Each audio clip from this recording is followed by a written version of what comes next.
Hi friends, ನಾನು ನಿಮಗೆ ಇವತ್ತೊಂದು ಚಿಕ್ಕ ಕಥೆನ ಹೇಳ್ತೀನಿ.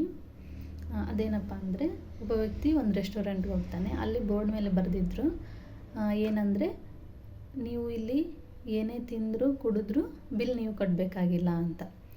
ಅದನ್ನು ಓದಿದವನಿಗೆ ತುಂಬ ಖುಷಿ ಆಗುತ್ತೆ. ಹಬ್ಬ ನಾನು ಆರಾಮಾಗಿ ತಿನ್ಬೋದು ಎಲ್ಲ ಅಂಥೇಳಿ ಚೆನ್ನಾಗಿ ತಿಂದ, ಕುಡ್ದ, ಮಸ್ತಿ ಮಾಡ್ದ, ಎಂಜಾಯ್ ಮಾಡ್ದ. ಇನ್ನೇನು ಎದ್ದು ಹೋಗಬೇಕು ಅನ್ನೋಷ್ಟರೊಳಗೆ ವೇಟರ್ ಬರ್ತಾನೆ. ಬಂದು ಸರ್ ಬಿಲ್ ಅಂತ ಕೇಳ್ದ. ಆಗ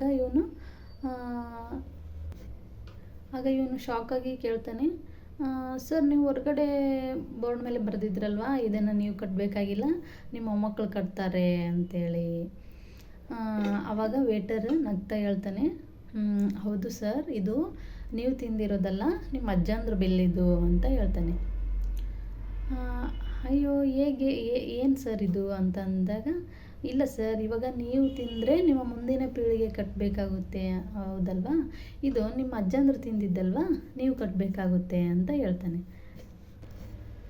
ಇದರಿಂದ ನಾವು ಏನು ತಿಳ್ಕೊಬೇಕು ಅಂದರೆ, ಎಟ್ ಎನಿ ಕಾಸ್ಟ್ ನೀವೇನು ಆರ್ಡರ್ ಮಾಡಿರ್ತೀರೋ ಅದನ್ನು ನೀವೇ ಕಟ್ಟಬೇಕಾಗುತ್ತೆ. ಅಂದರೆ ಅದನ್ನು ನೀವೇ ಪೇ ಮಾಡಬೇಕಾಗುತ್ತೆ. ನೀವು ಎಷ್ಟೇ ಬಚಾವಾಗಕ್ಕೆ ನೋಡಿದರೂ you have to pay everything in your life. ಅಂದರೆ ನೀವು ನಿಮ್ಮ ಲೈಫಲ್ಲೂ ಏನನ್ನು ಆರ್ಡ್ರ್ ಮಾಡಿರ್ತೀರೋ ಅದೆಲ್ಲ ನೀವೇ ಪೇ ಮಾಡಬೇಕಾಗುತ್ತೆ.